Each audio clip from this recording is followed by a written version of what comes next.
मथुरा गांव के एक छोटे से नगर में सोनाली नाम की लड़की रहती थी जो बहुत अच्छी थी, परंतु वह काली थी। वह अपने माता पिता के साथ रहती थी। सोनाली के पिता मनोज एक कारखाने में काम करते थे और सोनाली की माँ कोमल घर में ही रहती थी। सोनाली के माता पिता बहुत अच्छे थे जो हमेशा सोनाली को खुश रखते थे और सोनाली भी अपने माता पिता की हर बात मानती थी। सोनाली एक प्राइवेट स्कूल में जाती थी और वह पढ़ने में काफ़ी अच्छी थी, परंतु स्कूल में सभी लोग सोनाली के कालेपन को लेकर हंसते थे, इसलिए सोनाली को स्कूल जाना बिल्कुल भी पसंद नहीं था। परंतु माता पिता की बात मानकर वह स्कूल चली जाती थी।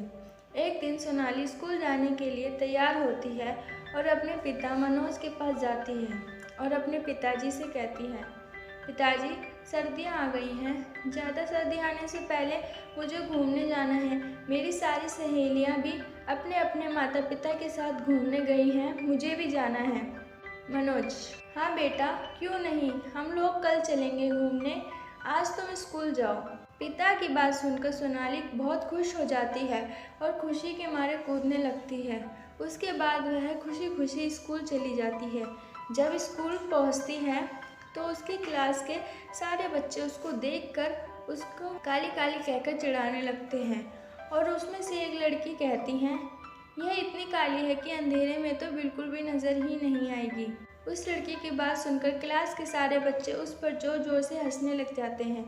सोनाली सबको हंसता देख बहुत दुखी हो जाती है और चुपचाप अपने बेंच पर जाकर बैठ जाती है। थोड़ी देर बाद क्लास में उनकी टीचर आती हैं और क्लास के सारे बच्चों से कहती है, बच्चों, आज हम अपने स्कूल में स्पोर्ट डे मना रहे हैं, इसलिए आज कोई पढ़ाई नहीं होगी। टीचर की बात सुन सारे बच्चे खुश हो जाते हैं और शोर मचाने लग जाते हैं। फिर टीचर सबको चुप कराते हुए बोलती है, सारे बच्चे बाहर पार्क में आ जाओ, वहाँ सबकी दौड़ लगवाई जाएगी। टीचर की बात सुन सारे बच्चे पार्क में आ जाते हैं और दौड़ लगाने लगते हैं। सोनाली भी उन बच्चों के साथ दौड़ती है। तभी उन बच्चों में से एक बच्चा सोनाली को धक्का दे देता है और उसको नीचे गिरा देता है और सोनाली के पैर में चोट लग जाती है।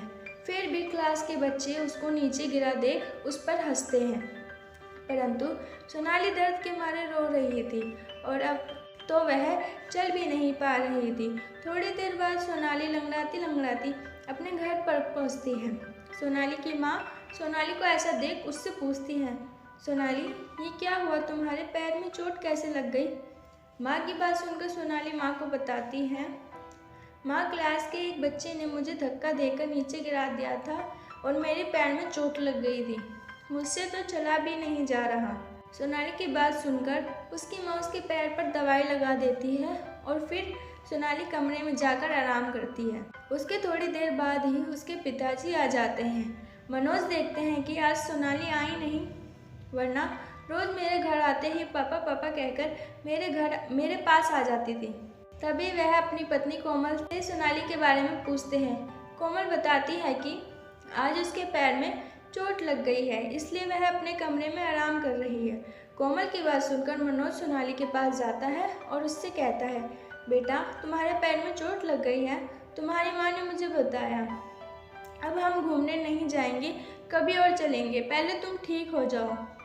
मनोज की बात सुनकर सोनाली उदास होकर बोलती है, नहीं पिताजी, हम कल ही चलेंगे, मेरा पैर ठीक है, मुझे कल ही जाना है। मनोज, अच्छा ठीक है बेटा, कल ही चलेंगे, अब तुम आराम करो। उसके बाद सब सो जाते हैं। फिर थोड़ी देर बाद सुबह होती है। सब तैयार होकर घूमने के लिए निकल जाते हैं और थोड़ी देर में ही एक खूबसूरत पार्क में पहुंच जाते हैं। मनोज और कोमल कुछ खाने के लिए चले जाते हैं और सोनाली अकेले एक बेंच पर बैठ जाती है। तभी उसके पास एक सुंदर सी रंग बिरंगी तितली आती है। तितली को देख सोनाली उसको पकड़ने लगती है। जैसे ही सोनाली उसको पकड़ती है, वह तितली उड़ जाती है और सोनाली तितली को पकड़ने के लिए उसका पीछा करती है और पीछा करते करते वह बहुत दूर आ जाती है। तभी वह देखती है कि तितली के पीछा करते करते मैं इतनी दूर आ गई हूँ कि मैं खो ही गई हूँ। फिर वह वहीं बैठकर रोने लगती है और वह रो रही थी। तभी उसको एक आवाज़ आती है और वह इधर उधर देखती है। उसको कोई भी नहीं दिखाई दे रहा था। फिर वह एक पेड़ के पीछे जाती है और देखती है कि एक नन्ही सी प्यारी सी चिड़िया है जो कि चिल्ला रही है। उसको सोनाली उठाती है। उसके उठाते ही वह चिड़िया बोलती है, तुम खो गई हो क्या? चिड़िया की आवाज़ सुनकर वह एकदम हैरान हो जाती है और प्यारी चिड़िया से कहती है, हाँ मैं खो गई हूँ। मैं अपने माता पिता से बहुत दूर आ गई हूँ और मुझे तो रास्ता भी नहीं पता। प्यारी चिड़िया, क्या तुम भी खो गई हो? हाँ, मैं भी अपनी माँ से बिछड़ गई हूँ। प्यारी चिड़िया की बात सुन सोनाली उससे कहती है, प्यारी चिड़िया तुम फिक्र मत करो, मैं तुम्हारी माँ को ढूंढ दूंगी और तुम अपनी माँ के पास पहुँच जाओगी। और फिर सोनाली चिड़िया की माँ को ढूंढने में लग जाती है और उसको ढूंढते ढूंढते काफ़ी रात हो जाती है। अब तो ठंड भी बढ़ गई थी।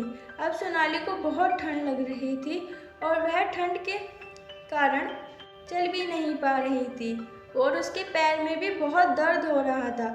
परंतु फिर भी सोनाली नन्ही चिड़िया की माँ को ढूंढने लगती है और थोड़ी देर बाद ही उसकी माँ मिल जाती है। फिर वह नन्ही चिड़िया अपनी माँ को देखकर उड़कर अपनी माँ के पास चली जाती है। यह देखकर सोनाली बहुत खुश हो जाती है कि नन्ही चिड़िया को उसकी माँ मिल गई। तभी नन्ही चिड़िया की माँ सोनाली से कहती है, प्यारी बच्ची, तुमने मेरी बच्ची को मेरे पास पहुँचा दिया, तुम्हारा बहुत धन्यवाद। ये लो मेरी तरफ से तुम्हारे लिए सर्दियों के जूते। यह कोई मामूली जूते नहीं हैं, बल्कि एक जादुई जूते हैं जो तुम्हारी बहुत मदद करेंगे।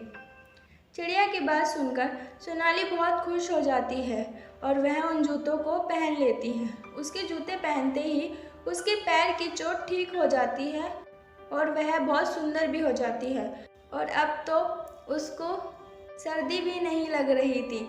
वह ये सब देखकर नन्ही चिड़िया की माँ को थैंक यू बोलती है और फिर जादुई जूतों से कहती है, जादुई जूतों मुझे मेरे माता पिता के पास पहुँचा दो।